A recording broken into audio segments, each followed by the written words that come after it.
It's fantastic to be here with so many friends and colleagues in Glasgow, a city that's very close to my heart. As you can probably tell from my accent, I grew up about 15 miles away from here in Wishaw, and coming back to this city reminds me of the huge changes that have taken place since I was born.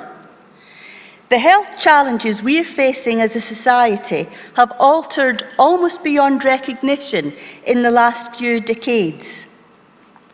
The job of the NHS in the 21st century is drastically different to the one it was set up to do in the 20th century. So what's changed? Well, I'd like to give you an example from my parents' generation that I think sums it up nicely. My dad was one of 10 children. As it happens, all except one are now dead. Of the 10, my aunt, now aged 83, survives. Dad was one of 4 brothers. One lived into his 80s. Dad died in his 50s and the other 2 brothers in their 40s. Of the 5 sisters now dead, all died in their 60s. My dad's family, in the main, died from diseases very typical of the time and place they lived in: heart disease, cancer, and respiratory disease. My dad, my uncles and aunts developed major disease in middle age, became ill and died. Their experience of the NHS in the mid and late 20th century was largely about management of serious single disease conditions, both in general practice and in the acute sector. Now, 20 to 30 years on, the story for people like my family would be very different. They would have a much greater chance of avoiding or surviving these major illnesses. They would be living into their 70s, 80s or beyond, and would almost certainly be coping with 2, 3 or more long-term conditions. It's a great testament to modern medicine, to our NHS, that nowadays we are much more likely to prevent or to treat diseases that in the past killed people at too early an age. And GPs have played a pivotal role in this transformation. Working with colleagues across the NHS, we've made a real difference to the lives of millions of people. But this success has brought with it a whole new set of challenges to which the NHS is currently struggling to respond: the challenge of multimorbidity. Today, I can reveal the startling results of new analysis conducted by the college, showing that by 2025, the number of people living with more than one serious long-term condition will increase by nearly 1 million, rising from 8.2 to 9.1 million. This means the estimated cost to general practice of providing care to these patients will mushroom at an alarming rate. It could cost us an extra 1.2 billion a year over the next decade. The implications for the way we organise and fund our health service are profound. It's not an exaggeration to say that the future survival of the NHS itself depends on how we respond to the explosion of people living with serious, multiple, long-term conditions. We need an NHS that's properly set up to meet the complex clinical needs of people in the 21st century. We need an NHS that can achieve this in a cost-effective way, supporting people to stay out of hospital and live as independently as possible. And we need an NHS that is caring and person-centred, because we know that clinical need so often overlaps with psychological and social factors.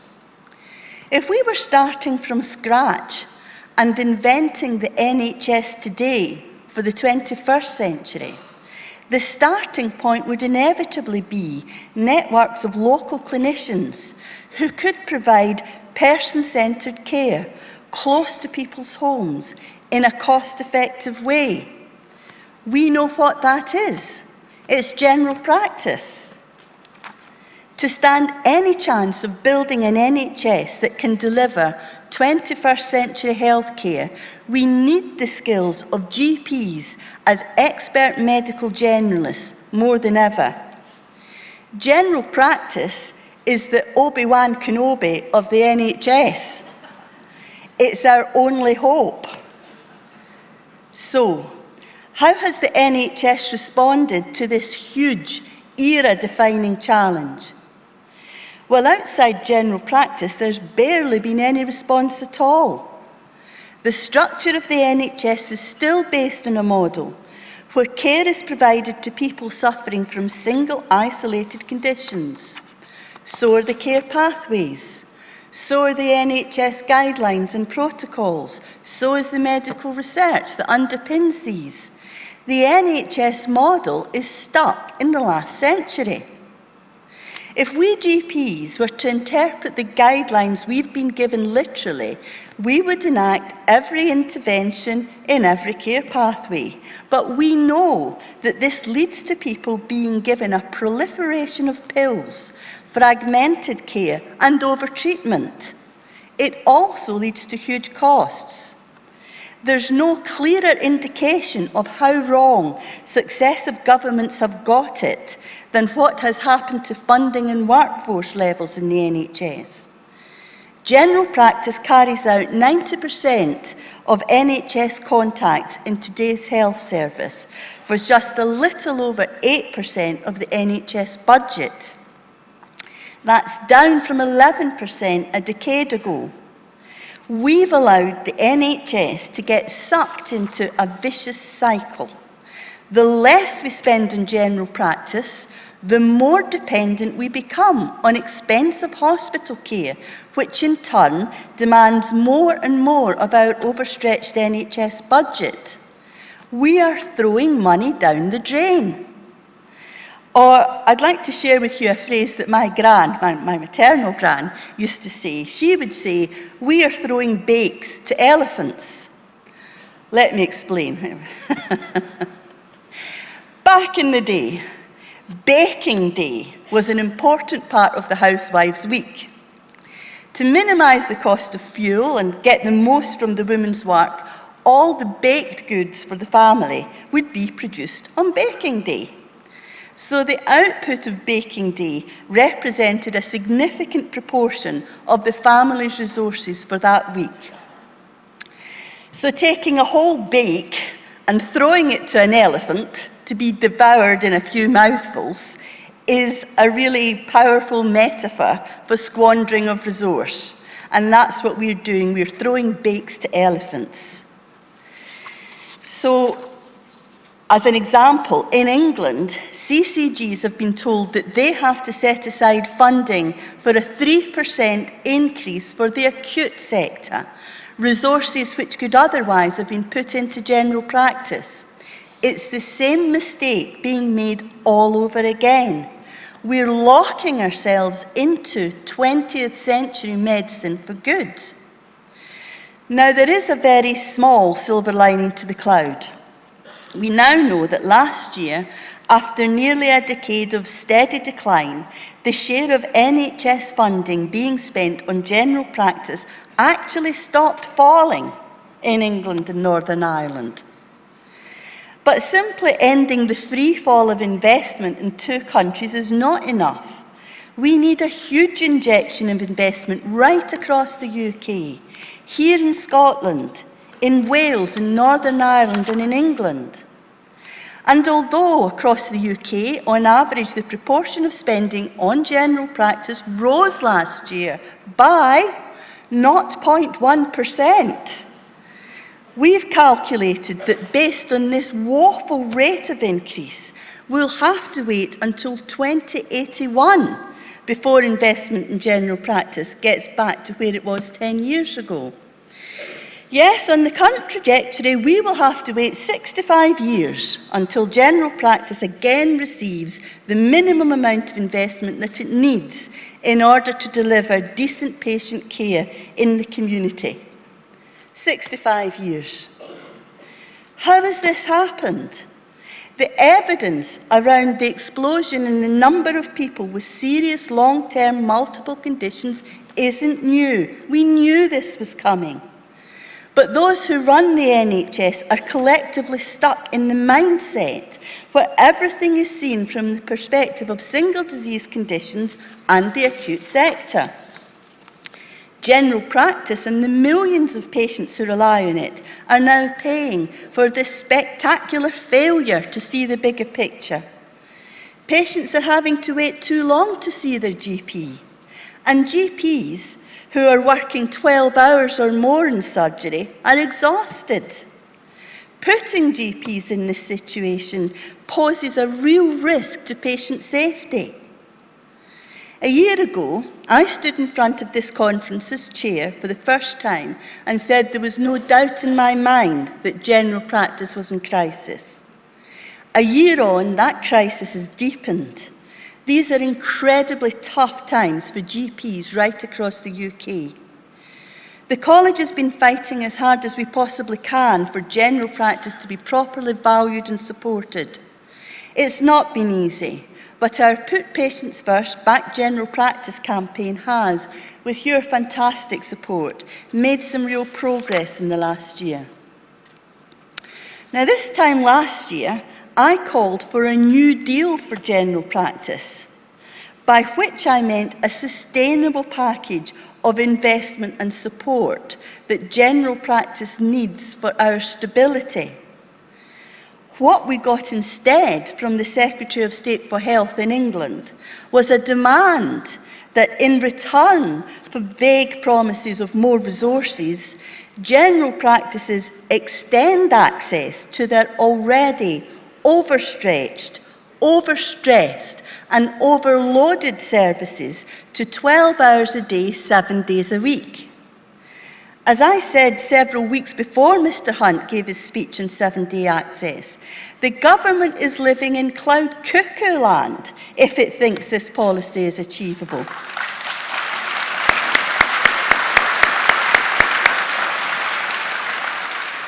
It's totally unrealistic. GPs already provide patient care 24 hours a day, 7 days a week through local practices and the out-of-hours service. Asking us to do more than we can physically cope with will make it impossible for us to deliver safe patient care. Mr Hunt, you say New Deal, but my message to you and to Mr Cameron is this. If you don't shore up existing GP care as your top priority, not only will you not get a 7-day service, but you won't have a 5-day service either, because you'll have completely decimated general practice.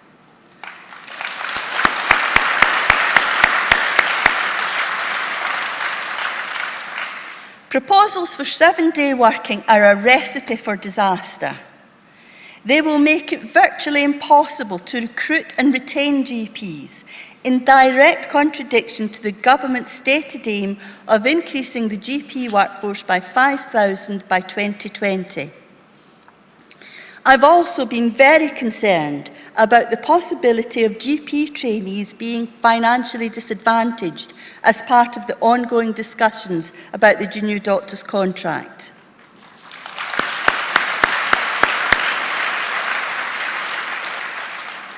I've written to Jeremy Hunt twice on this issue to call on the government to clarify that GP trainees will not lose out, particularly given the impact this would have on recruitment.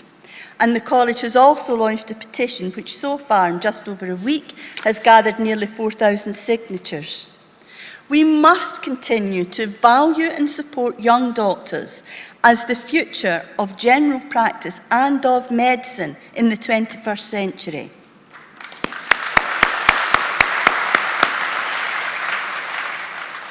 So where do we go from here? I've talked about Jeremy Hunt's so-called New Deal.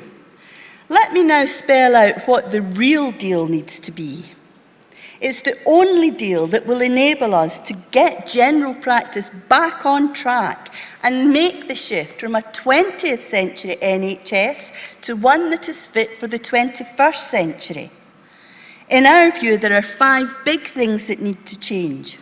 First, we need to invest 11% of the NHS budget in general practice as a matter of urgency. As we speak, the Chancellor will be putting together his spending review. This is a make or break moment for the future of general practice. I am calling on George Osborne today to announce a plan to bring us up to 11% of the NHS budget by 2020.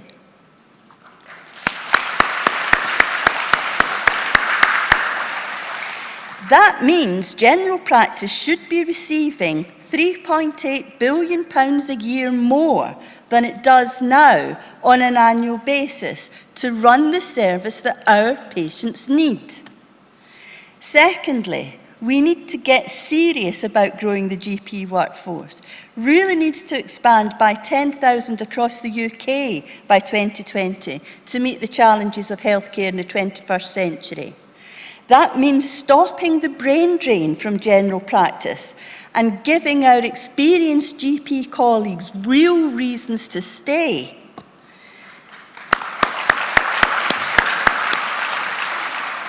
And it also means that we need to pull out every possible stop to hugely boost the number of trainee doctors going into general practice.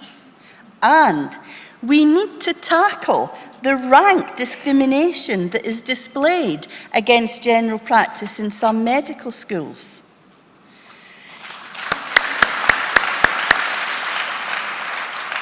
It should be unbelievable, but barely a week goes by when I don't hear about yet another example of a tutor at one medical school or another saying something outrageous about general practice, like the bad news is that 40% of you will be GPs, or that general practice deals with a parade of trivia and is a second-class form of medicine. This blatant bigotry against general practice has to stop.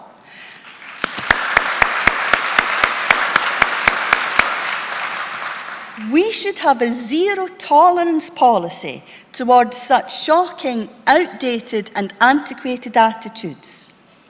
I'm very pleased that we're now working with the Medical Schools Council to tackle this unfairness, and I call upon every individual medical school to take action on their own patch. Thirdly, we need to give GPs time to focus on patient care. That means reducing the unnecessary workload that so often takes GPs away from frontline care. Earlier this year, I asked college members in England to tell me how CQC inspections are affecting their practices and working lives.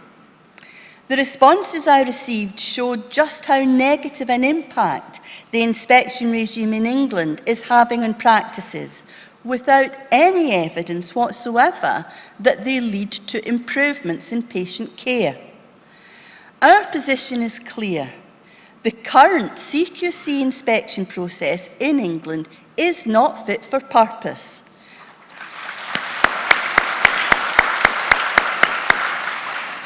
And our council has called for an immediate pause pending an urgent review.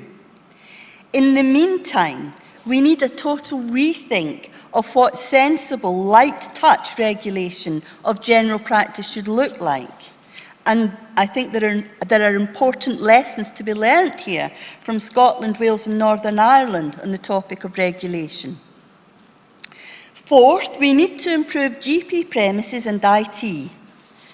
The government last December pledged £1 billion to spend on premises, and it is vital that ministers deliver on the promise to replace crumbling and dilapidated practice buildings. Actually, on my way up yesterday, I called in Wishaw, where I came from, to see an absolutely splendid new health centre, which is actually, because it's together with the council services, is now the most impressive and probably utilised public building in the town. It was great to see that, and we need to see more of these examples. And technology, developments in technology, increasingly mobile and miniature, can be applied in our surgeries and in our patients' homes. This is the future of much of our healthcare provision, and we need to harness its potential to meet the needs of our ageing and changing population. Finally, we need to make sure that GPs are given the freedom and the time to innovate. We are up for change, but too often the resources and the support are not there to make it happen. Our NHS is a testament to the power of what society can achieve by working collectively, but too often different parts of our health service are placed in competition with each other. I was struck by a phrase I heard recently. To improve incrementally, we compete, but to improve exponentially, we must collaborate. Yeah. GPs will need to take up this collaboration challenge, and we need to find ways of working differently and working better with our specialist colleagues and others across the health system so that we make the most of our precious resources and give the best care we can for patients. So the real deal is dead simple. More resources, more GPs, less red tape, the latest technology and infrastructure, freedom to innovate. Give us the resources and support, and in return, general practice will deliver excellent patient care across all of our communities. This is the real deal. This is the promise and challenge for young doctors considering a career in general practice. This is a deal that is credible and achievable, and one that would improve patient care instead of damaging it. This is the future. I know the last few years have been tough, extremely tough. So many colleagues I've spoken to as I've travelled around the country are tired, angry and frustrated. But we've shown that if we stand together and campaign for a better future for our profession, we can make the politicians sit up and listen. Despite the immense pressure we've been put under, general practice is still standing. And that's thanks to your incredible resilience in the face of adversity, and the fantastic commitment you have to your patients. I believe passionately that not only will general practice survive this crisis, but that general practice will be at the cutting edge of a truly 21st century NHS. Thank you very much.